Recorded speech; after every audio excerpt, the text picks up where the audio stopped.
अगर तुम एक बहुत छोटे गांव से बिलोंग करते हो, एक बहुत छोटे गांव से बिलोंग करते हो और तुमने कुछ बड़ा सपना देख लिया है, यकीन मानो सबसे पहले तो कॉन्ग्रेचुलेसन, तुमको बधाई हो, क्योंकि तुम्हारा आधा काम हो चुका है। 50% यू हैव डन।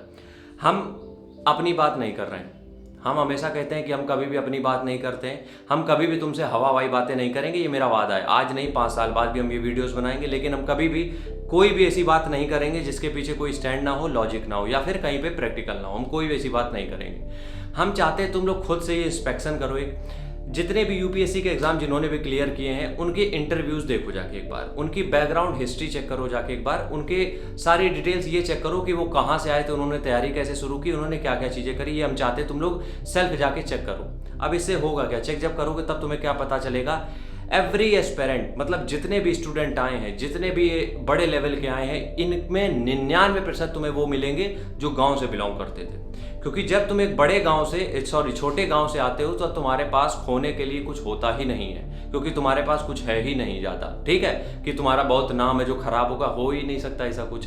तो जब भी तुम ये बड़े नाम देखोगे, जितने भी तुम बड़े नाम देखो, हम किसी भी फील्ड में बात कर रहे हैं, तुम चाहे एक्टिंग की फील्ड पे चले जाओ, तुम चाहे राजनीति में चले जाओ, तुम चाहे डिप्लोमेसी में चले जाओ, तुम किसी भी फील्ड में चले जाओ, जितने भी तुम्हें बड़े नाम मिलेंगे वो सब किसी न किसी गांव से मिलेंगे। हम तुम्हें एग्जाम्पल देते हैं, अटल बिहारी वाजपेयी। ठीक है, अब बाकी ऐसा नहीं है कि सभी यहाँ से आते हैं, 2-4% इधर उधर से भी हो सकते हैं। ठीक है, लेकिन हम नाम गिना रहे हैं। अटल बिहारी वाजपेयी, पंकज त्रिपाठी जानते हो, बेस्ट एक्टर है। मनोज वाजपेयी तुम जानते हो, बेस्ट एक्टर है। सुशांत सिंह बेस्ट एक्टर थे। और यूपीएससी की अगर हम बात करें तो रवि सिया को सब जानते हो, एकदम सोशल मीडिया स्टार है भाई अपना।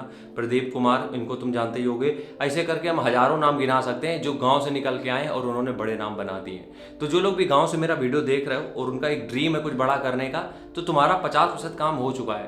क्योंकि गांव में हम लोग क्या सीख रहे हैं, हम लोग गांव में सीख रहे हैं मेहनत, और चाहिए क्या यहाँ पे, मेहनत ही चाहिए। ठीक है, और जब भी कोई बंदा गांव से निकल के शहर आता है किसी भी एग्जाम की तैयारी के लिए या कुछ भी बड़े काम के लिए, उसका फोकस सिर्फ उसी चीज पे होता है जो वो करने आया है। क्योंकि आसपास की चीजों पे अगर वो ध्यान देगा, उसको पता है गांव जाएंगे तो फिर उतनी इज्जत नहीं होगी कि गांव से निकल के आए हम ये बोल के कि हम ये करने जा रहे हैं। तो इस वजह से जो लोग भी, ठीक है, जो लोग भी गांव में बैठे हो, ये चीज़ें सोच रहे हो कि कुछ तुम्हें बड़ा करना है या फिर तुम्हें किसी भी फील्ड में फोड़ना है, तुम गांव से निकल के आए हो, तुम्हारा 50% काम ऑलरेडी हो चुका है। तुम 50% ऑलरेडी काम कर चुके हो।